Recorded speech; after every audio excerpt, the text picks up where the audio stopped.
on s'est réunis ce matin, c'est pour tenir le deuxième congrès ordinaire de notre parti, en présence des différents responsables des fédérations départementales et aussi en présence de certains leaders de l'opposition, de nos amis de la vie politique, comme le député Mamadou Lamine Diallo, et d'autres personnalités aussi de la société civile, certains professeurs de l'université et d'autres responsables de syndicats, pour échanger d'abord sur la vie politique au sein de notre parti, sur notre organisation, et faire une évaluation aussi de la situation politique nationale. C'est un événement que nous organisons une fois tous les 2 ans.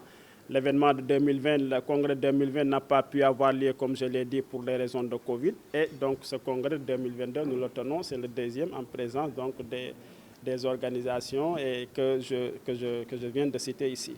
Oui, l'éthique en politique, effectivement, d'habitude, on choisit toujours un thème directeur. Et ce thème directeur de cette année, nous avons pensé de ce congrès, c'est de le mettre en tout cas sous le titre de l'éthique dans la politique. Parce que nous pensons que la politique a besoin d'éthique et nous constatons que la scène politique actuellement nationale manque quand même d'éthique. Parce que si vraiment vous regardez tout ce qui se passe au niveau des réseaux sociaux, tout ce qui se passe comme agression verbale, comme parole déplacée, je pense que nous avons besoin de recadrer le débat, que ça soit un débat d'idées, que ça soit un débat de programme, et initier cela, nos jeunes, initier cela, les femmes, qui sont engagés pour qu'on sache que la politique a besoin d'éthique et que de toute façon, j'ai envie de dire que la politique sans éthique n'est que ruine de la société. Je n'ai pas cité spécialement les rappeurs dans mon discours. J'ai seulement dit l'éthique. Oui, l'éthique, en tout cas, je pense que l'éthique, c'est quelque chose de large. Effectivement, je pense que le respect de la parole donnée, ça fait partie de l'éthique. Et le respect de la dignité humaine, le respect de l'autre, ça fait partie de l'éthique. Être juste par rapport à l'autre fait partie de l'éthique. Même aller jusqu'au discernement dans l'application, appliquer les règles avec discernement fait partie de l'éthique. Et je pense que tout ça, c'est des qualités que les hommes politiques, que les décideurs doivent avoir. Donc c'est vraiment l'éthique vraiment au sens large. Je pense que tout responsable doit avoir pour que son action soit vraiment une action utile, une action qui va tirer la société vers le bien. Pour l'engagement, on l'a dit, nous avons été dans la coalition. C'est un parti quand même, comme j'ai dit, qui est né depuis 2017 et qui a fait un parcours. Je pense que le parti est très présent dans la scène politique nationale. En 2017, on a conduit une liste, on a fait une liste, le Crédit a eu sa propre liste et a fait quand même 8000 et quelques voix. En 2019, on a été dans la coalition Madické 2019 au présidentiel, en 2022 aux élections locales, et puis ce 31 juillet passé aussi dans la coalition Yewwi Askan Wi, nous avons aussi été présents. Et nous saluons d'ailleurs cette intercoalition Yewwi Wallu qui aujourd'hui nous a valu ce tour de passe historique dans l'histoire politique du Sénégal, où les forces en face à l'Assemblée, il y a un ballottage entre les forces du pouvoir et les forces de l'opposition. Nous saluons cette action commune de l'opposition. Et c'est pour ça que j'ai lancé un appel tout à l'heure dans mon discours à toute l'opposition sénégalaise. Je pense que de quelque côté que l'on puisse être dans l'opposition, nous avons un minimum de combats que nous pouvons mener ensemble. Et je l'ai dit, le fait de surveiller le processus électoral pour que les élections se passent correctement, pour que les fichiers soient disponibles à temps, pour que les choses se passent correctement dans les bureaux de vote. Et ça, tout le processus du début jusqu'à la fin, ça c'est toute l'opposition qui doit le surveiller. Mutualiser nos forces pour surveiller le scrutin. Ça, on peut se mettre d'accord là-dessus et je lance un appel à toute l'opposition sur ça. La traque des adversaires politiques, c'est un combat que nous devons mener tous. On ne peut pas inquiéter quelqu'un pour ses choix politiques ou lui trouver des prétextes pour, en tout cas, l'empêcher de participer à tel ou tel élection. Je pense que c'est des combats que nous tous de l'opposition, nous devons vraiment mener, faire en sorte que les institutions en charge des élections soient des institutions qui ont la confiance des principaux protagonistes. C'est important. Et qu'ils soient bonnes ou pas bonnes, je ne dis pas, je ne fais pas de jugement de valeur. Ce que je constate, c'est que seulement il n'y a pas la confiance des principaux protagonistes de la vie politique. Pour preuve, en 2019, les 4 candidats de l'opposition n'ont pas fait recours au Conseil constitutionnel parce qu'ils se disent qu'on sait de toute façon le résultat d'avance.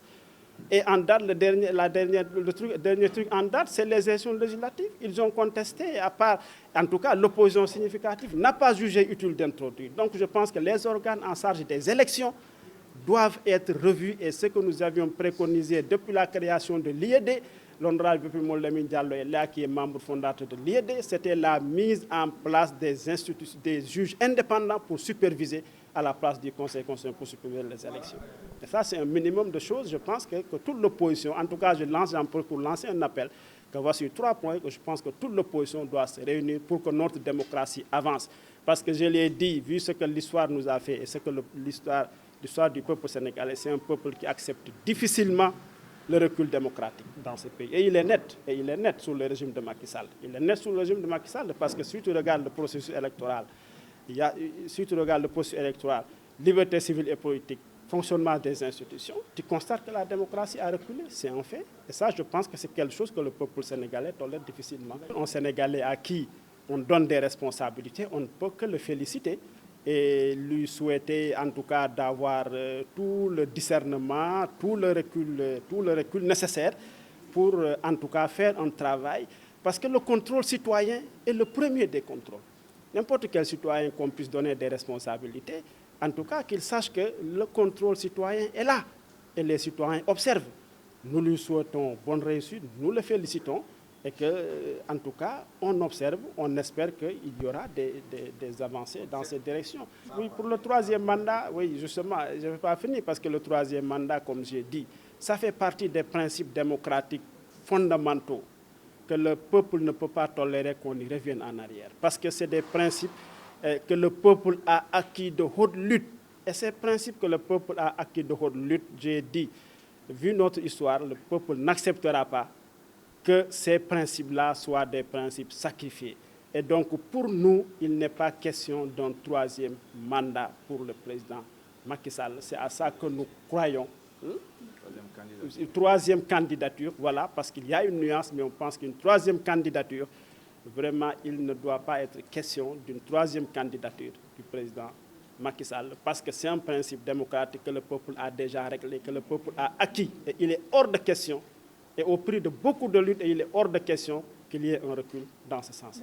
Bon, ce débat au niveau de ces multitudes de groupes parlementaires, ça, je pense que... Est-ce que c'est une bonne chose? Est-ce que c'est une mauvaise chose? Je pense que c'est... En tout cas, tout ce que je constate, c'est qu'on aura une bonne Assemblée nationale.